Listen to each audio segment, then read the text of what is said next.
Welcome to Mental Health Monday. It's a blessing to be with you, Dr. Whyte. Welcome. Always good to see you. Thank you so much, sister. Yeah, see you each and every week. A program. I'm sure many of you either got the text or saw on social media that we are talking about marriage and relationships. And yes, we're even going to say a quick little something about Will Smith and Jada Pinkett, which I'm sure many of you have heard what has been discussed this last week about their marriage. And so we're going to springboard from their announcement and talk about marriage and give you hopefully some tips that can help you to know what can help your marriage and help it to work. So we are taking your questions on marriage and relationships tonight. So definitely put that in the chat. But before that, please let us know where you are watching from so we can say a very special welcome to you. Always want to shout out my homie Clint. Clint is there and accounted for. He is always going to be one of the first few. So welcome, Clint. We have Narissa from Texas. Welcome, Narissa. We got Annette from Castle Rock, Washington. Awesome. Welcome, Annette. We got Celeste from South Korea. Hey, Celeste.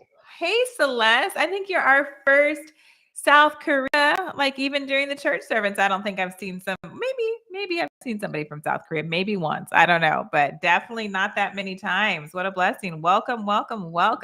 Tell me, Celeste, what time is it in South Korea? I'm always interested. I'm thinking it must be like in the early morning. Put in the chat what time it is there, but welcome. Jin from Georgia. We have Rosalie from Belize. Wow.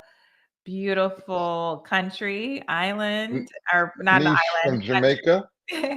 There's an island. Beautiful Jamaica. Welcome. Absolutely. David from Van Horn, Texas. All right. We have our beautiful sister Gigi from Texas as well. Welcome. Texas is in the house. Yes. Awesome. Got no New Yorkers? Gracefully from Alberta, Canada. Doesn't look like you're New Yorkers. They're not. What are you going to do? Yeah, I don't know. No New Yorkers. Rianne from Kansas. We got Columbia. Oh, Reed, Columbia. I love it. Welcome. Somebody else we got, again, Omen from Georgia. So I don't see Cali and I don't see New York. Oh, boy. Nope. Not in the house. We got to go. Anguilla. Barbara, welcome. Welcome. So good to see all of you. And we're just thrilled to see all the different places where you're viewing from. Thank you for tuning in. And if it's like late at night or early thank you for staying up. We just thank you from the bottom of our hearts for supporting me manage, but also Mental Health Mondays. And so please, I'm just feel that our topic is something that is on all. Maybe you're in a marriage, in a relationship, and you want to get some tips on how to improve that relationship. And even if the relationship is fine and you feel like you're maintaining, but it's always good to just to do a little tune up, just like a car. Every car, I don't know, in my car, the computer in the car says, okay, you've gone time to change the oil, or it's time to do this. Every thing needs a little bit of maintenance, and marriage and relationships are no different. And so we're going to be talking about that tonight. So again, please put in the chat because we want to answer your questions. Like I mentioned at the very beginning, Will Smith and Jada Pinkett, which have been known as the power couple in Hollywood, in the Hollywood circle. He's done so many movies. She's done some movies. Of course, he did his popular television program for years and years and years, a music artist or a rap artist as well. And so this couple is known around the world. And there's always been, I shouldn't say always, but I say in the last 10 years, maybe, last 10 years, always some rumors surrounding them. I had heard those rumors that they had an open marriage and all of these things. And I would say, no, they've never said that. But in so many ways, they kind of did let us know that's what was happening. And so we're not here to highlight their marriage as this is the type of marriage that you should be modeling your marriage after.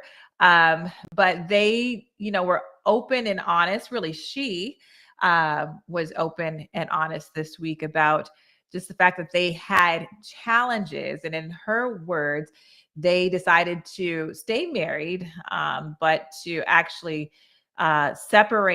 stay married, but to separate and to live separate lives. And in all reality, that's not what marriage is all about. Marriage is about living your lives together.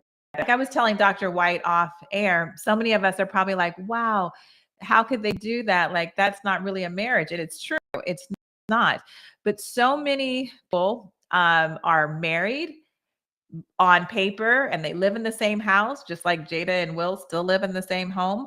But emotionally, they are not connected like a married couple. Like they are kind of like roommates, or they pass, like how they say ships passing in the night, like they might pass each other in the hallway on the way to work or something, and they might express a few words here or there, but there's no real passion, and the connection, the passion is gone and the connection is gone.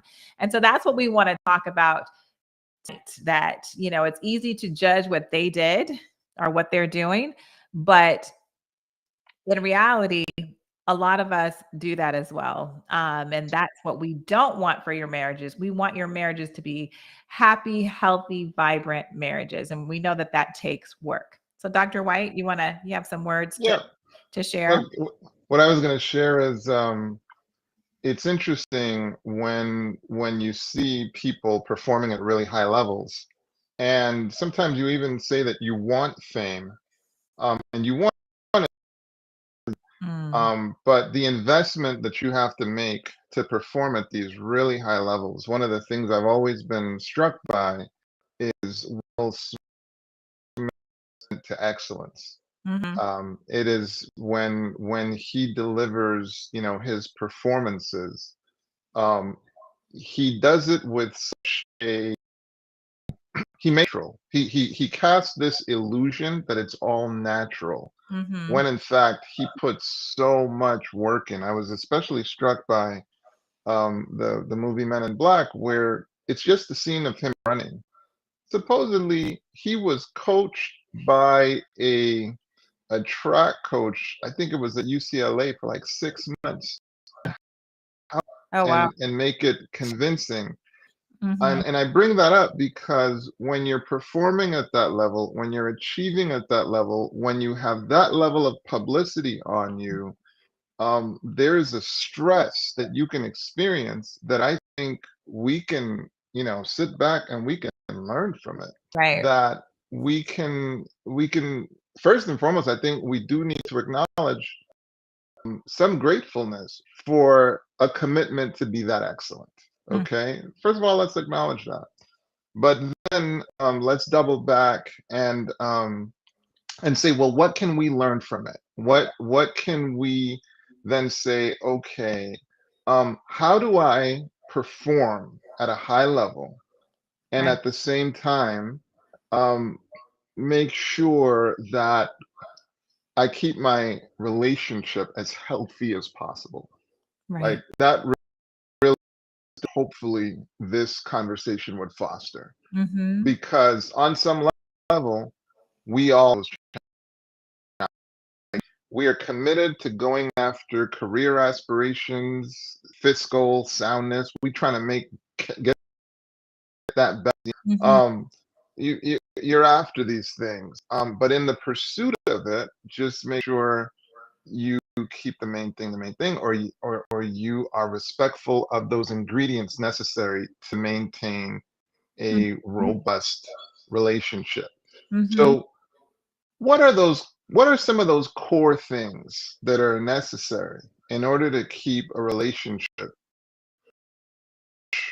And what would you say, sis? Yeah, I was just thinking, and I know we've mentioned, we've done so many programs, but we've mentioned this before, talking about marriage and relationships. But I'm just thinking about some of the things that Dr. John Gottman prescribes for couples, weekly date nights. Weekly date nights. I mean, that sounds so like, okay, but to actually make time to incorporate that into your week for your marriage is huge, because it's 2 hours. I mean, he says at least 2 hours, and some people are like, to carve out 2 hours, and it can look so many different ways. I know I've had couples where they had young children and they didn't have anyone living in the area, so somebody that they trusted could take care of their very young children. So they carved out their 2 hours was after little kids to bed, because they know they were going to put them to bed about 7 o'clock. And so they could have from 7 to 10 or 8 to 10 time on one night a week where they could, the husband could, both of them could make a nice dinner and make it look and went out to do things. And so you have to be creative. Some people I've had actually took hikes in the middle of both home. They could take time out at school. Sometimes you have to be creative with these things, but it's important to be intentional about your date nights, because it helps you to reconnect each and every week. So that's one tool. I can keep going, but you might want one yourself. Absolutely, absolutely. And so, Gigi, we see your question. I'm gonna say my tool, and then we'll question. So, in a word, friendship. Mm-hmm. Friendship. In a word, friendship. I think I think because of the passionate nature of courting, you can mistake passion for friendship, and or even obsession, like especially early on in courtship, it can be so obsessive. We hear terms like love bombing and all this kind of stuff.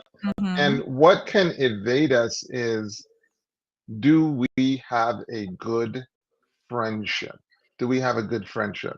Very And important. then all the elements that come off of that.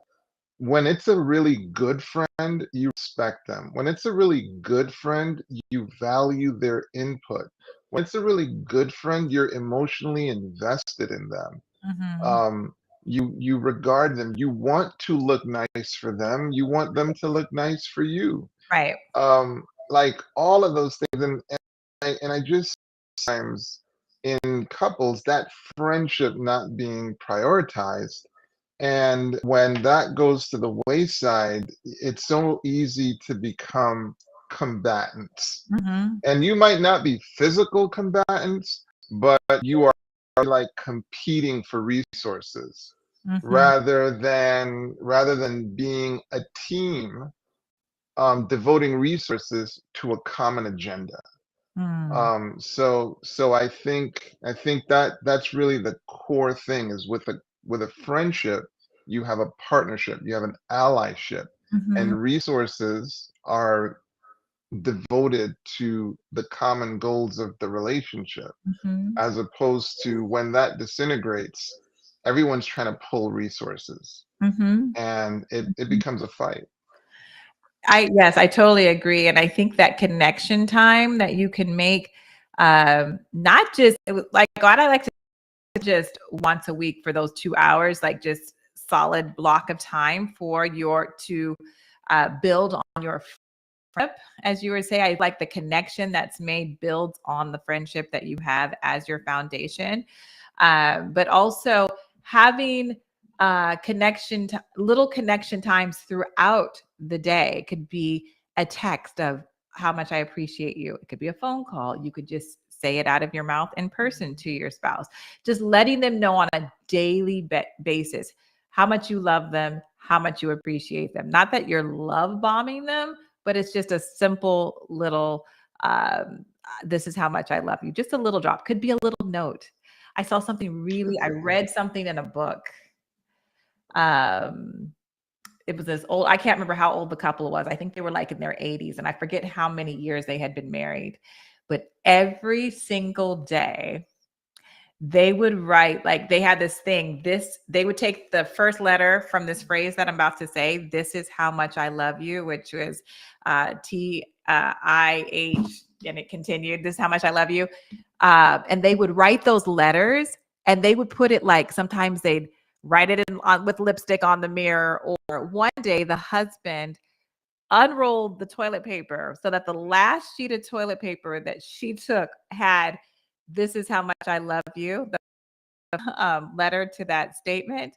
And she found that it's like they would do, so they kept, they never knew where to expect it to be, but they would do that every day. I'm not saying we have to do that. That's cute.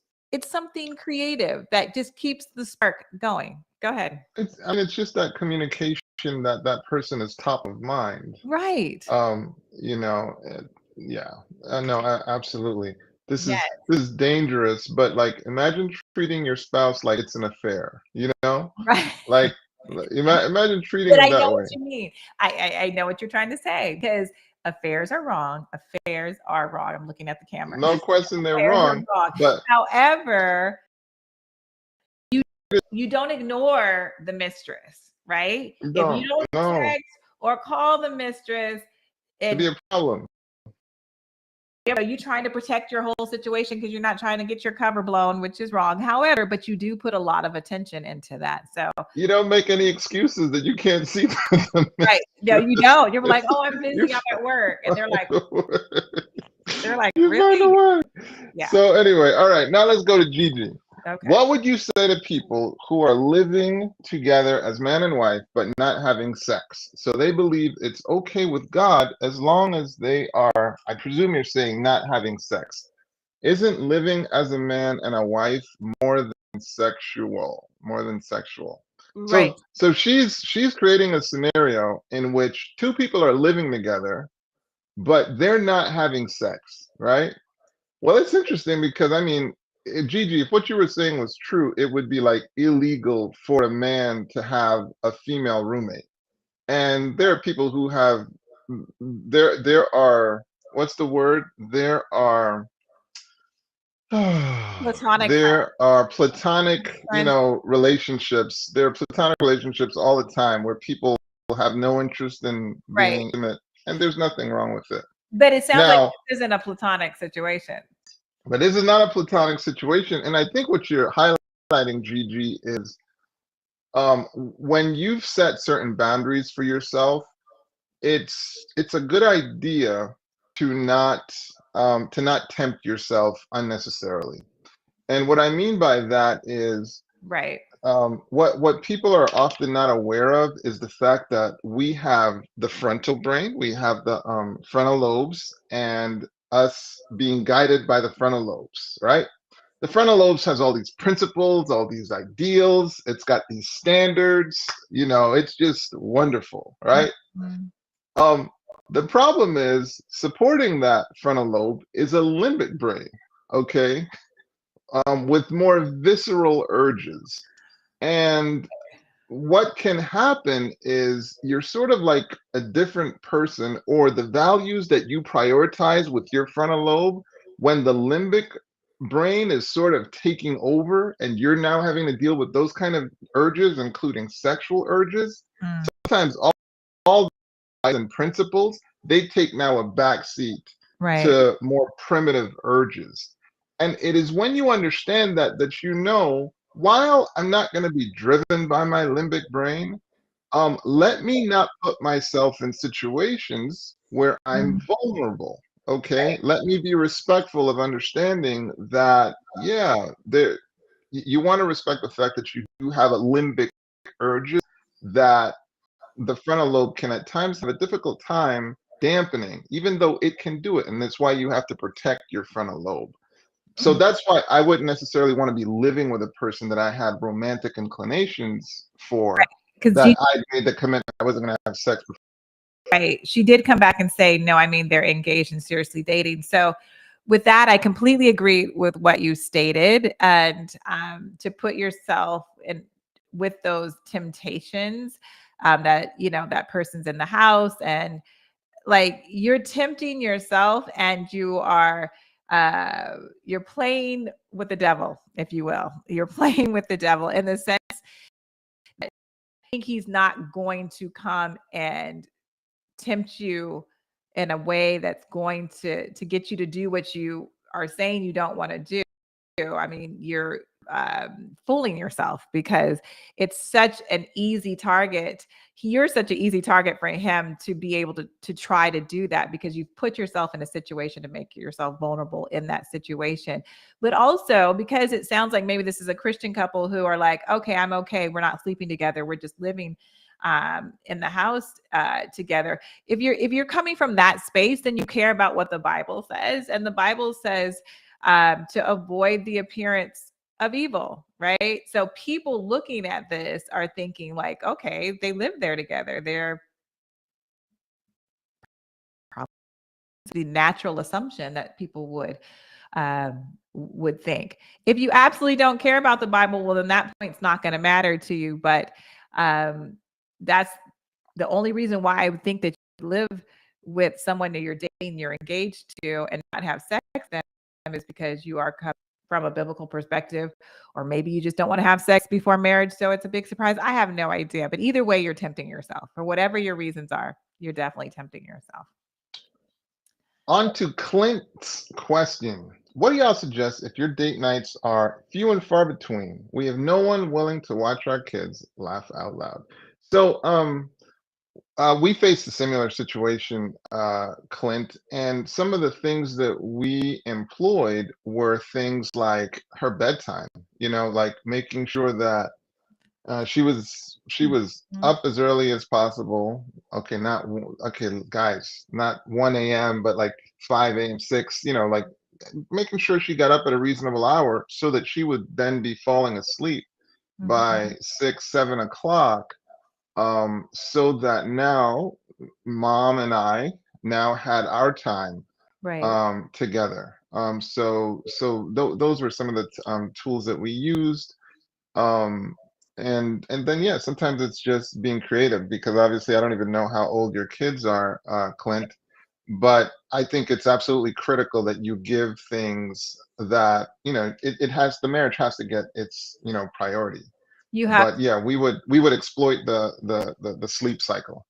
Yes, yeah, then that's what I was saying that some couples did, that I've had for clients. They had very little young children, so they were able to put them to bed by 7 o'clock, and they were able to make those, if they wanted to be to bed by 10, those 3 hours was, a date night for them. And they even would take those evening time hours on a regular day just to spend, some connection time. I know the question. Okay, here it is. The Yeah. next question kind of ties in with what I want to say. Why do wives and husbands allow the children to change their marital relationship? Deborah, that's a good question. And I love to tell couples that, your relationship, your marital relationship should be priority above the children. And yes, they need to be above the children, because if the mommy and daddy are happy, or the parents are happy, if the marriage is healthy because you have paid attention to all the things to make it so that it is healthy, and mom and dad put the work into the relationship, then the children will be happy. They'll be healthy. They'll be mentally, emotionally healthy. So many times we enter into marriage, and we have the honeymoon time, and we have some years together, a few years together, and then children come in, and then we just focus all on the children, especially moms. We can just like focus on our children because we're just like, we're going to take the best care of them. And you do. But then we kind of sometimes forget about our husbands, and they feel neglected sometimes. And so the relationship can start to deteriorate from there. And so it's so important to be mindful to make sure that the marital relationship is taken care of.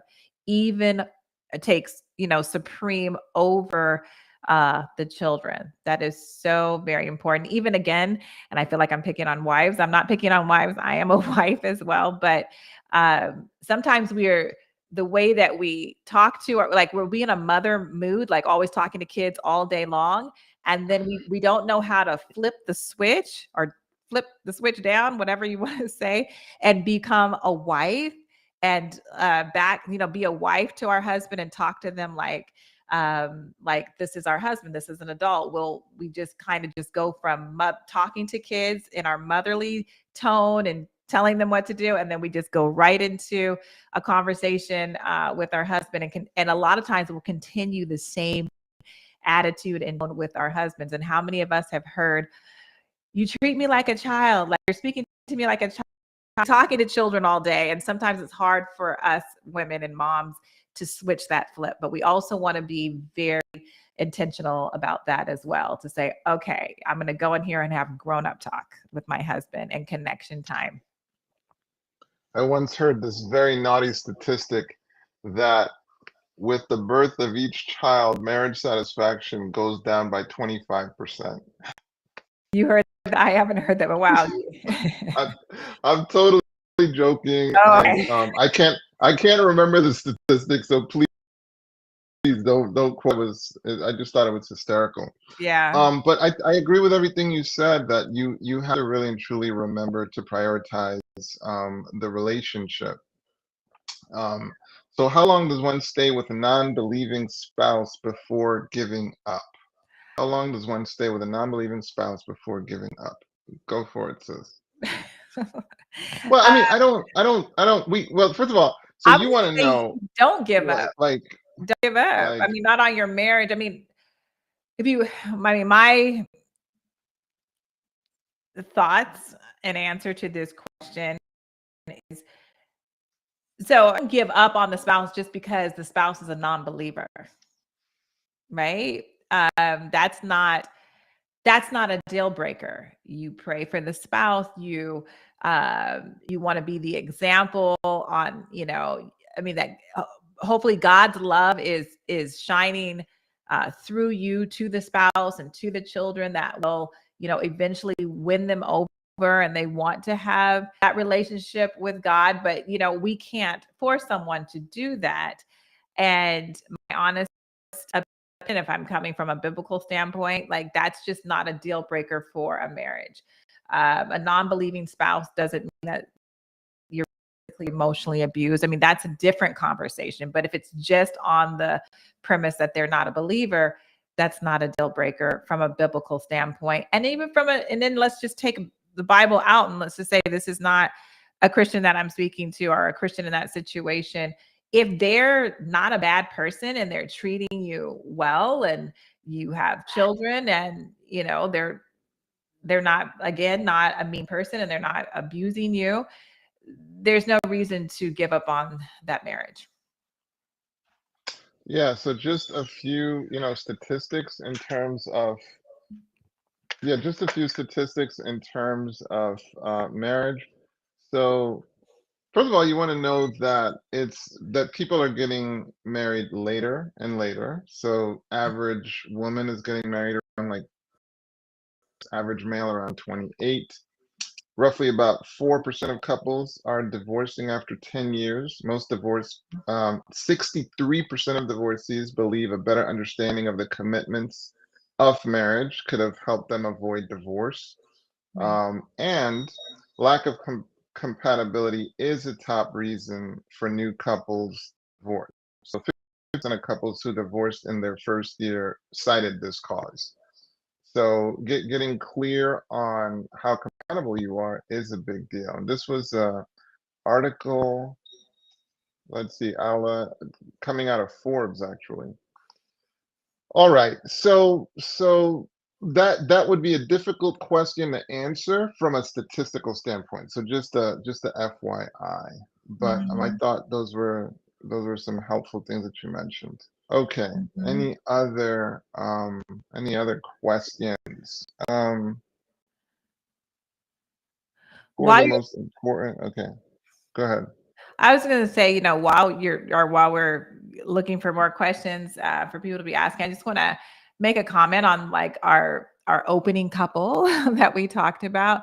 You know, something that Jada said in when the interviews about her book is that they just were exhausted. They had been trying to do what they could do to make the marriage better. I don't know what those things were.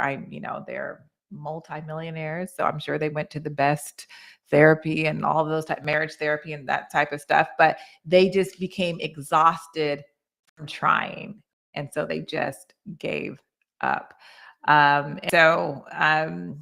Again, we're not highlighting them as the example.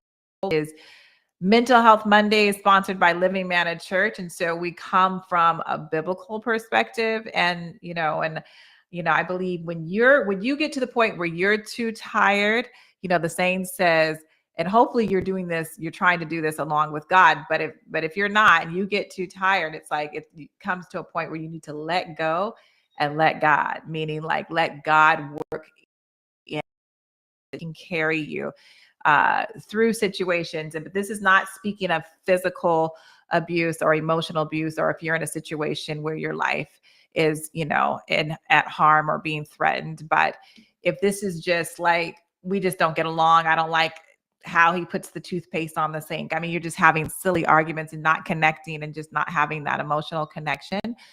God needs to come into your situation, into your space, and he can change things upside down to right side up.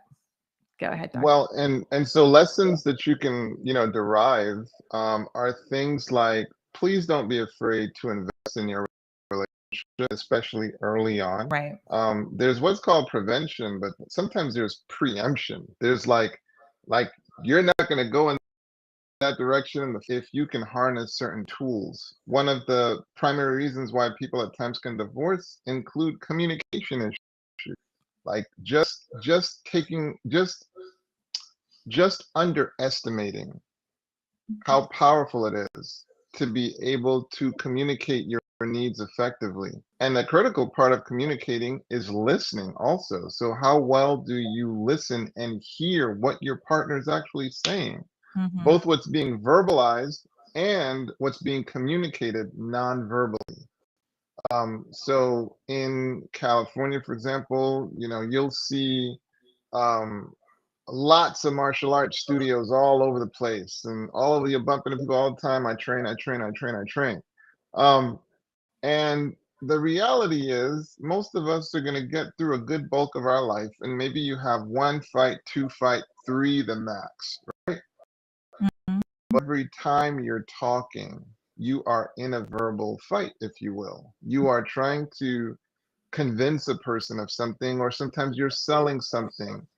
And how much investment, how many communication gyms have you seen people attending? Like, how much effort are you seeing people put into a skill that they use every day? Especially if you're married, you are communicating on a daily basis, and too often we are not proficient in those skills of communication. So the point being, please do not be afraid to make the investment in getting you on those skills, on those tools that will be more effective in getting what you need out of the relationship, and also giving what you need out of the relationships. Let me see if I can get a good question for you, Sister Atonte. Let's see. Let's put Sister Atonte in the hot seat if she doesn't mind. With this one, or do you have another question? No, go ahead. No, I was going to give you another question. I was going to give you a question. Okay, well, I just want to answer. It just says, "Oh, so we have no this person is stating that we have no communication or intimacy before or anymore because of a faith of belief. Can you recommend a counseling person in Ontario? I'm assuming it's Ontario, Canada. So we can't. I mean, I can't. I don't know if Dr. Whyte can, but I can't recommend anyone." Because I don't know of a Christian therapist in Ontario, Canada. Is Psychology Today international? I think. Because because if Don't let psychology me today is don't let me international, Google, but I think it is. I think because if it is, that's what I was gonna you might be suggest. able to, Yes. So you might while you're nowadays, no matter talking, I'm where Googling. you are, yeah, no matter where you are, whether it's Google or whether it's um pastoral resources or whether it might be your primary care physician, there are definitely sources where you can get a Right. referral to a practitioner. Just pursue it like your life depends on it, because your life does depend on it. But yeah, I think it's a great question, because that is just something that you should take the time to pursue. And please don't wait till a crisis. Do not wait till a crisis. Get that team set up Yeah. pre-crisis so that when the crisis hits, you're ready. You're ready to hit the ground. You know, But I hope you really caught the point that we all could use some good counsel and some intention put into building this skill right. that we use Right. all the I time. couldn't do a fast enough Google search, but to this person, please just see if psychology today is international. And like Dr. Whyte said, if it's not, you can Google your local area of a therapist near you. And I just want to say, I know you said you were specific about a Christian counselor, and that's all fine and well. And I mean, Christian counselors can come from a perspective if you ask them to. But I can just tell you that I have amazing, amazing therapists who don't lead with the fact that maybe they're not Christians, but the things, I mean, there's still the quality of therapy that they provide is amazing, and input that give to your marriage. I even say that because some people say like, no, I want a Seventh-day Adventist therapist. I was like, you don't have to have a Seventh-day Adventist therapist to get help. There are many just regular Christian therapists out there, or even non-Christian therapists that can at least to your situation and help in your marriage, and to have a perspective, help you have a healthy perspective in the way that you speak, or can you listen to your partner. So I just want to put that out there because I feel like that's a So myth. what one of the things is you get places like Gottman Institute or whether it's Michelle Weiner Davis divorce, where they actually have workshops and weeks where you can actually have intensive Right. focus on issues. And so you might be in Canada, but you and have some devoted True. time with these experts, actually kind of pouring into your that. So no matter where you potentially make that investment, and it's only marriage, right? It's only that relationship that can reduce your wealth in half. So it's a pretty important uh, it's a pretty important issue. Right. But oh, and then some of them even have digital, so that now you could avail yourself of the resources, Right. and they have things you can purchase and benefit from Right. their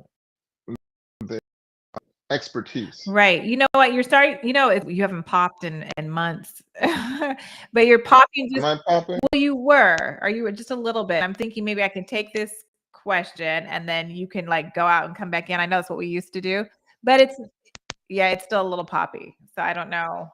And it just happened when you started answering this question. It wasn't the whole time at all. I have no idea. Okay. So you can go out and come back in and see if that helps the popping. Okay. Okay, Malachi 2:16, the Lord says he hates divorce. A lot of staying in relationships with marriage is values just similar to the news this week. Isn't this a lie? Good question, Studio 1080. Good statement and question. I'm going to tell you this. This is something my husband and I are studying right now about, because we get a lot of questions when we do our freestyle on Sabbath. For those of you who do worship with us on Sabbath, we get a lot of questions on marriage. We've had a ton, and on marriage and divorce. And so we want to give it its true quality time, and I want to do that as well. So I'm going to ask that you stay tuned to listen and get the update, so you know when we're going live and when we're going to talk about the marriage topic, specifically about divorce and like from a biblical perspective. And of your question. 1, 2, 3. Is it popping still, or is it? It's nice? not popping. It's not popping. Yeah, all right, go for it. Or a lot of couples are staying in relationships because of this, and marriage is not real. Yes, I mean, like, look, we were all blindsided by Will and Jada. I mean, they were, because they public persona was that they were still a couple and they were still married, and so that's why people were so taken, not portraying the truth of your relationship. But again, if you stay tuned to Living Man in Church, you will get some of the biblical answers about divorce in different situations, because I will say this, it's not as cut and dry all the time as we think. So moving on, if we can take a next question. What can you do when your spouse avoids communication? Well, the good news is it's almost impossible for a person to avoid communication when you understand that there's verbal communication and then there's nonverbal communication. Right. So the very act of not saying something, the person's communicating something to you. Yeah. And typically when people grow silent, it's because they feel as if their verbalizing things has been falling on deaf ears, and they now don't trust you with the verbalization. Right. Obviously, I don't know your scenario, so this totally might not speak to what you're saying. I'm just sharing with you some of the kind of principles, that at times can be in play. So when a person is not speaking, it's worth asking yourself, what have they said so much? It doesn't even need to be said again. What is it that they've been trying they could possibly feel like I've been ignoring? And that then allows you to say, look, it feels as if I perhaps have not been hearing what you've been saying. Mm-hmm. In fact, when I kind of racked my brain, one of the things I remember you saying was X, Y, or Z. You mentioned that I don't listen to you. I blah, blah, blah, and you just list out in your heart of hearts, what's this person been saying that I've been kind of bypassing? Mm-hmm. If they were speaking, what would they probably be saying? Mm-hmm. And sometimes when you start the discussion that way, it's helpful. The other times, sometimes it doesn't. Sometimes it warrants a response. So if a person's been appealing for apple pie, maybe, and I'm totally oversimplifying it right now, but maybe what would get them talking is if you produce some apple pie, lo and behold, mm-hmm. You're like, okay, well, looks like you're hearing me now, so maybe we can re-engage the dialogue. And of course, so I want you to see the myriad of reasons that can be causing these things so that you can see this is just so that you can understand the importance of getting a trained professional focused on your situation. Right. Sometimes what mutes a person is anger. So maybe they felt so violent. Sometimes they're feeling ignored. Sometimes they might be in shock. Sometimes they don't know what to say. I just want you to see the myriad of reasons why a person at times can stop verbalizing what they're communicating. Mm-hmm. And the result is nonverbal communication. Yeah. They're not speaking, but that not speaking is still communicating.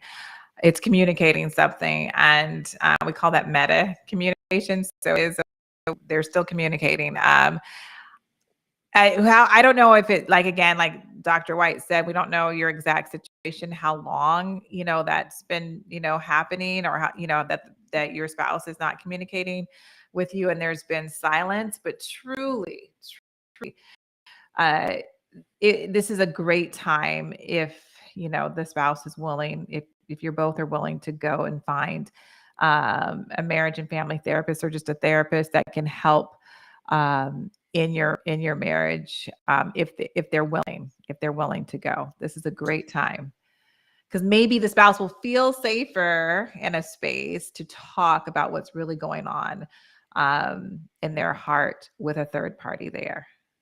Okay. It's possible. Here's Gigi dropping bombs. Yeah. What are some when trying to work through past infidelity, when memories of the past come back, even though there has been true repentance? How do you fight these thoughts in the moment? Okay, so now, Gigi, you're asking the question from the victim. So we're going to answer it from the victim's perspective. Experiencing infidelity is traumatizing. Yes, it is. And you want to realize that. So there's a condition called post-traumatic stress disorder. And in many ways, the infidelity can really leave you with those symptoms of obviously having trust issues. Those memories can then leave you with intrusive thoughts. So you're just in the middle of your day and then you're just flooded with intrusive thoughts. These are some of the things my patients have mentioned. Obviously, you can have moments of severe anger. And so one of the things you have to come to is what is going to be your system for healing? Mm-hmm. That anger that is stored inside your body, what will be your process to let it out constructively? Like, that is the question in front of you. You're not responsible for the trauma. You're responsible for the healing. You owe yourself that. What is the process you're going to invest in to catharsis, to promote the healing, to promote the growth? So an important question that you have to ask yourself is, do I have the ability to really and truly forgive this person and not subconsciously punish them? Right. Okay. Not succumb to belittling or being caustic, being hostile. What do I really have the ability to do that? And you can see why it would be so wise to get a trained professional to help you understand the layers of the trauma, how it's impacting you, and how it's poised to hijack you. Yes. Okay. Getting clear on those things, and then what you can do about it. So those are some of the steps that you can involve yourself in to make sure you grow from this rather than degenerating from this. Instead, you grow and you heal rather than just having to live with that. Right. What were you going to say, sis? I was going to say, I agree with everything that you said. And yes, it's important that you grow, and so that the anger does not destroy you, especially if you've decided to stay with this person and to forgive them. I mean, when you're talking about intrusive thoughts, as far as like just the memory of the actual action, I mean, it's just like any other negative thought. I work with to deal with negative thoughts, right? And so even when that negative thought or that memory of that negative situation pops into your mind, and this is for a situation where you've decided to stay and you're forgiving them, so you don't want to replay it over and over, but the thoughts keep just popping in. So to externalize that thought and just say, okay, memory, thought, you're trying to get me to relive this experience. I have seen true repentance from my spouse and chosen to forgive him or her. And we are in a different space and we're moving forward. And then you imagine yourself destroying that thought, and you can, do that in so many ways. And so this thought, that's not going to be the end of the thought, meaning maybe for that moment it's the end, and it's going to come back. And when it comes back, you do it again and you do it again. And then eventually, as you're in a healthy space, and like Dr. Whyte said, you and your spouse are going to, you're in counseling, you and your spouse are in counseling. And so you're in a happier space. So if you're in a happier space, when you get these thoughts, it's easier for you to be able to externalize that thought, have a conversation with that thought, and destroy that thought. If you're in a happier space, if the marriage is not going in the right direction, in a happier space, then it's going to be difficult to deal with those thoughts. And then you have to ask yourself, why am I in this marriage? What am I doing? Yeah, no, well said. And I mean, for me with the thoughts, I like the detour. You ask yourself, what is this thought distracting me from right now? Like, what is it that it's distracting me from? Because a lot of times it might come up while you're doing something relatively important. And so, okay, what do I need to get my focus back on? Because by so doing, you don't want to be victimized by these quote unquote intrusive thoughts.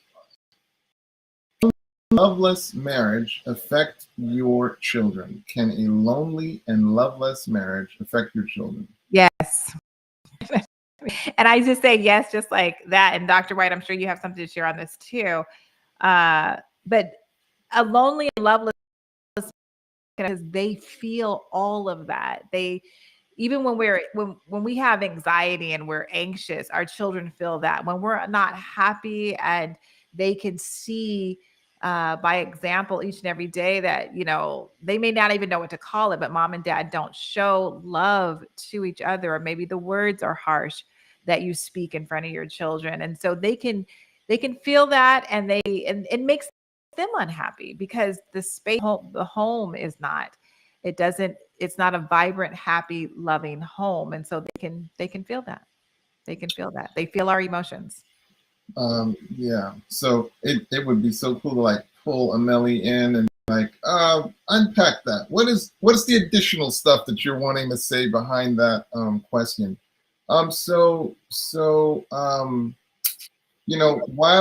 the marriage can be challenged, you as a partner, you do get to be loving, as a person, and show those kids your model of love. And then you said love marriage. That's quite a term, a loveless marriage. I think it should definitely sensitize us to the importance of investing in our relationship, with the relationship directly impacts our children for the better, or at times it can negatively impact them. So that's why we want to make sure that our relationships are filled with love and vibrance, so on and so forth. So there's a statement here, not quite a question. I would disagree. We are bound in covenant for reasons I don't think always looking for ways out is the best answer.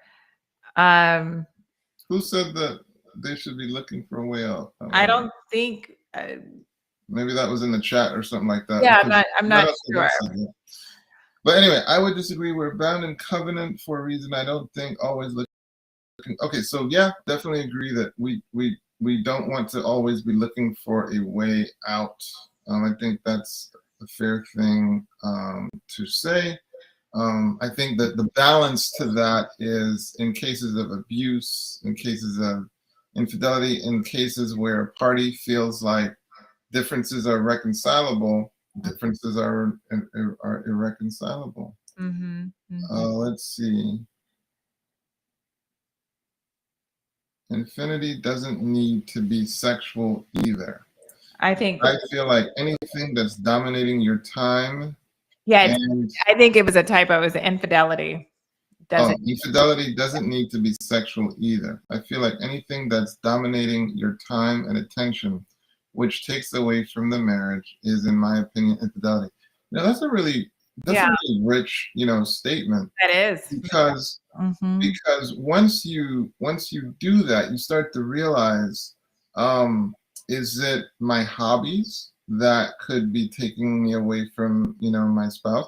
Is it my relationship with others, whether romantic or non-romantic, that could be distracting me? Like, one of the things you got to realize on this planet is our resources are limited. Mm-hmm. Our resources are limited. So is this really deserving of me taking resources away from my spouse potentially and putting it over here? Is this really appropriate? Mm-hmm. That's a decent question to ask. So that's a really good point, Michelle. Let's see. I have a mother-in-law that's the wife. I don't know what you mean by that, Michelle. I don't either. I don't know either. Emma, stop setting us up with these questions. I think Emma's delirious at this point. Oh. I want to say somebody said, they sent a greeting to us and said, Atonte and Dr. Whyte, me and my house are in need of your counseling services, please. We could only redirect you. Don't know where you live, but we have to redirect you to finding a family, a marriage and family therapist. So marriage and family therapist. I mean, they also, any therapist can help with not just marriage situations, but family situations impacting children. So again, that website we mentioned earlier, Psychology Today, you're able to put a filter in. Like if you are looking for a Christian therapist and you're specific, that's what you want, you can do that. You can find a therapist in your area. And so, yeah, that's the way that has to work, because we are in 2 different states and legally can't just provide care for people in other states. So, but somebody in your area can. Okay. So Michelle just further clarified. And so we definitely want to try to respect your privacy on some level. So that's why we do want to kind of be sensitive with some of the comments that we feature, just because, it's like we kind of expose such that they're more universal rather than like getting really, really specific. But hopefully you guys are getting the point that these kinds of sensitive issues, they have a huge impact, and it's a very wise investment to say, you know what, I want to invest in getting a counselor that can help me in my situation. Mm-hmm. As you take a look at these principles, like the principle that relationship is going to impact the kids the same way that one that is void of love, it's also going to impact the kids, and it's going to impact the 2 people involved as well. Right. We both, I'm sure we've had arguments with our spouses, Amber included, and it's not a pleasant day. Like when you're not connected, it's draining. It's very, very draining. Mm-hmm. So that making the investment to try to minimize how much that happens and getting the tools that you can repair effectively and quick, it's really, really worth it. Yes. Okay. Yes. Let me see. Here we go. This one. This will be our last one because Okay. we started a little bit late, but so this will be about leave and cleave. Very important. A lot of parents interfere with marriages. Studio. What I would say is one of the concepts that you come across is this concept of vaults. Okay, vaults. And if you look up the definition of a vault, it will say a vault is a space within which valuables are kept. A vault is a space within which valuables are kept. And the more valuable something is, the more careful the boundaries that are going to be around that thing. And so what's boundaries is, it's not completely walled off. There's a door. You can access it. Mm-hmm. But a lot of care is put into what can come in and what cannot come in. Mm. So when you're forming something as important as a relationship, what you allow to come into that relationship. Okay, this is the leaving and the cleaving part. And what you do not allow to come into that relationship is very important. Right. How you design your home, how much peace is occurring in your home. Mm-hmm. It depends on the boundaries that you set, you know? And so it's really a discussion about boundary setting. What do you allow in? What do you allow out? Right. Consequences for boundary violations, and so on and so forth. What would you say about that? No, I totally agree with everything that you just shared. The boundaries is huge. Sometimes that's difficult for some because they just grew up in a home where there were no boundaries. So, but then when they go into their own home, they take that over. I can say that, you know, my husband and I were richly blessed. We didn't have in-laws. We had in-laws, both of us, who respected boundaries from out the gate. You know what I mean? Like we didn't have to necessarily put down boundaries because they just respected our marital space. And then if we, you know, called out to them from time to time and say, hey, you know, could get some advice on this, you know, they were glad to share. But I know so many times that's not everybody's story and situation. And so you have to be intentional in setting those boundaries and just from the very beginning of the marriage and just making it very clear that love both sets of our parents, but this is our marriage, and no one, like they say, don't let anyone come in between. I think that's parents as well. Don't let any parent come in between you or God. So if you want to reach out and ask them for some advice, that's fine, but it should not just come without you asking. And it, you know, it definitely should just, the boundaries need to be set. They need to be set.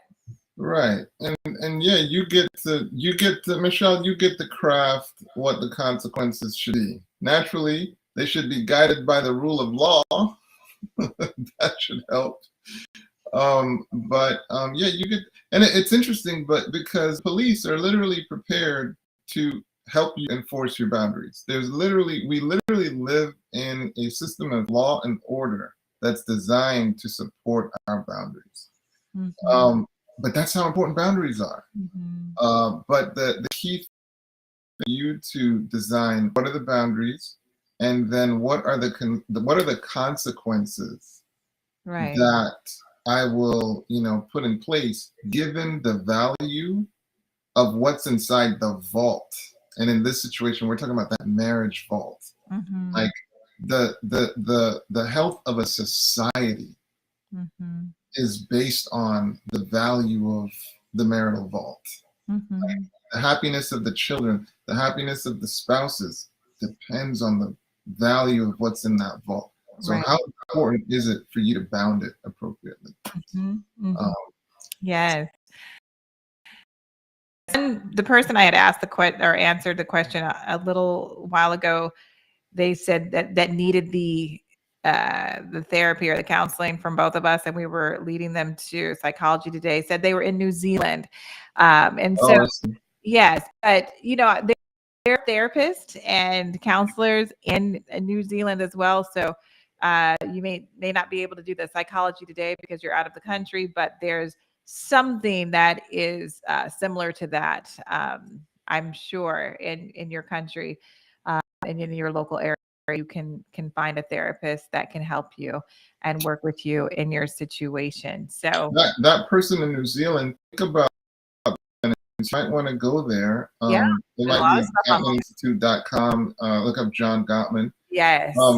And my goodness, there's just such a plethora of resources Right.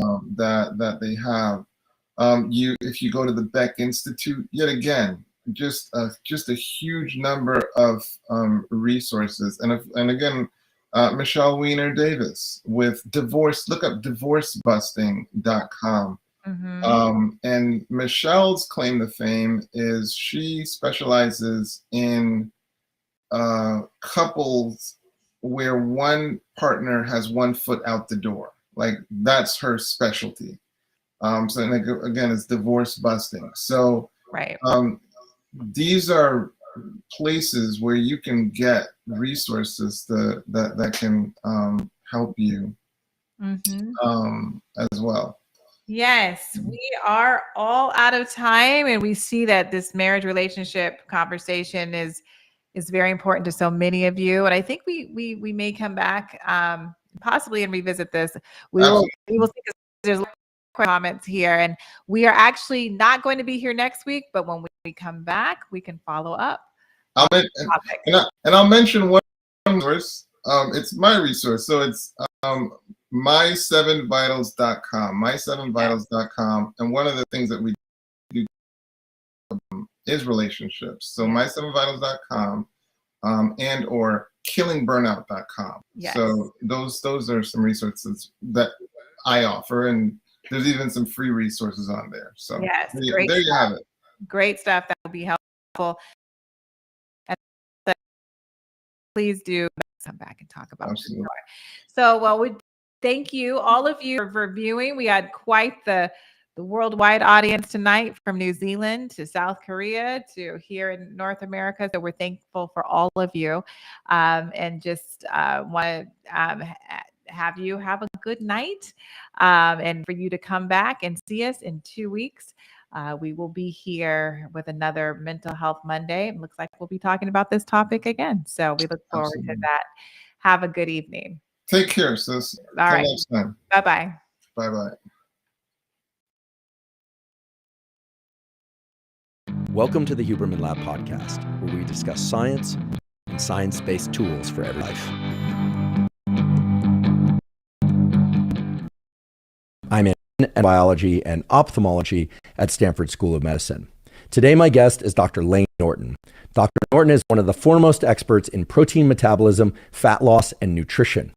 He did his degrees in biochemistry and nutritional sciences, and is considered one of the world experts in understanding how we extract energy from our food and how exercise and what we eat combine to impact things like body composition and overall health. Today, we discuss an enormous number of topics under the umbrella of nutrition and fitness, including, for instance, what is energy balance? That is, how do we actually extract energy from our food?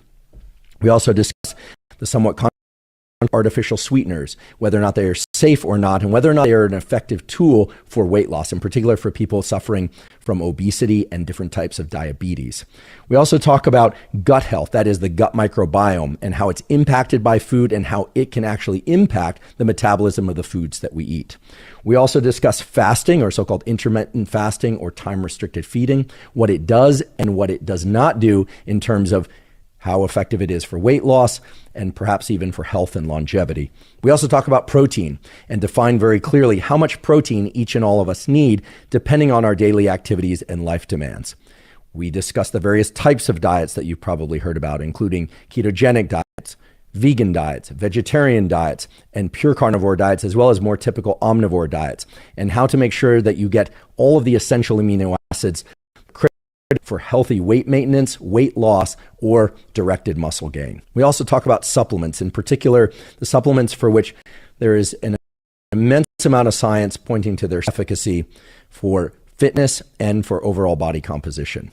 What I'm sure will become clear to you as you hear Layne talk about each and every one of these topics is that he has an incredible ability to both understand the mechanistic science, but also the real world applications of the various discoveries that are made in particular papers, and in particular in the randomized controlled trials. That is, when a given scientific hypothesis has been raised, he's extremely good at understanding why it was raised, but also at evaluating whether or not it works in the real world, which is what I believe most everybody out there is concerned with. I think this is one of the things that really distinguishes with other voices in the nutritional landscape. I assure you that by the end of today's discussion, you will have a much clearer understanding about what the science says about nutrition, about fitness, and about how different diets and fitness programs combine to achieve the results that you want. Before we begin, I'd like to emphasize that this podcast is separate from my teaching and research roles at Stanford. It is, however, part of my desire and effort to bring zero cost to consumers and science-related tools to the general public. In keeping with that theme, I'd like to thank the sponsors of today's podcast. Our first sponsor is Element. Element is an electrolyte drink with everything you need and nothing that you don't. That means it contains sodium, potassium, and magnesium, but no sugar. As you may have heard me discuss before on this podcast, every cell in our body, and in particular cells within our brain, the so-called neurons or nerve cells, critically rely on the presence of electrolytes, sodium, magnesium, and potassium in order to function properly. I myself am a big believer in consuming electrolytes anytime I've been sweating a lot. So that could be after or during exercise or after doing the sauna. So by drinking electrolytes in the form of Element electrolyte mix, I'm able to replenish those electrolytes and maintain mental clarity and energy throughout the day. Element contains a science-backed electrolyte ratio of 1,000 milligrams of sodium, 200 milligrams of potassium, and 60 milligrams of magnesium. If you'd like to try Element, you can go to DrinkElement, spelled LMNT.com/Huberman, to get a free sample pack with your purchase. Again, that's DrinkLMNT.com/Huberman to get the free sample pack. Today's episode is also brought to us by Roka. Roka makes eyeglasses and sunglasses that are of the absolute highest quality. The company was founded by two All-American swimmers, and everything about Roka eyeglasses and sunglasses were designed with performance in mind. I've spent a lifetime working on the biology of the visual system, and I can tell you that your visual system has to contend with an enormous number of challenges in order for you to see clearly. For instance, when you move from a sunny area to a shady area and back again, whether or not you're looking at something up close or off into the distance, Roka understands the biology of the visual system.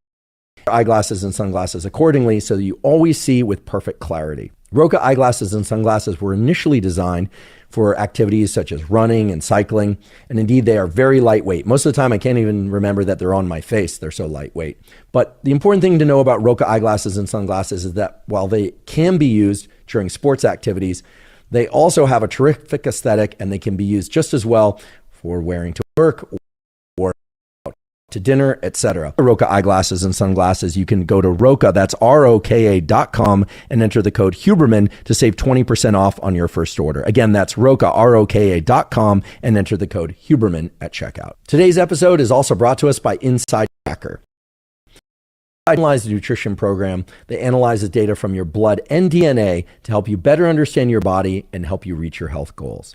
Now, I've long been a believer in getting regular blood work done for the simple reason that many of the factors that impact your immediate and long-term health can only be analyzed with a quality blood test. One of the major issues with a lot of blood and DNA tests out there, however, is that you get information back about levels of hormones, levels of lipids, metabolic factors, but you don't know about that information. With Inside Tracker, they have an easy-to-use platform that allows you to assess those levels and then sorts of behavioral changes, nutritional changes, maybe even supplementation changes you might want to make in order to bring those numbers into the ranges that are optimal for you.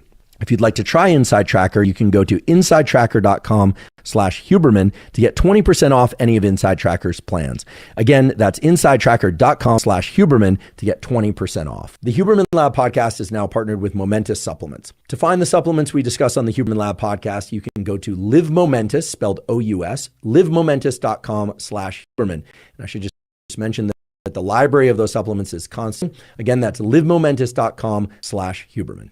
And now for my discussion with Dr. Layne Norton. Layne, Dr. Norton, thank you so much for being here. This is a long time coming, and I have to say I'm really excited because I've seen you in the social media sphere. I've also listened to a number of your other podcasts, and as a fellow PhD scientist, I feel a great kinship with you. I know you have tremendous experience in fitness and nutrition, a number of areas.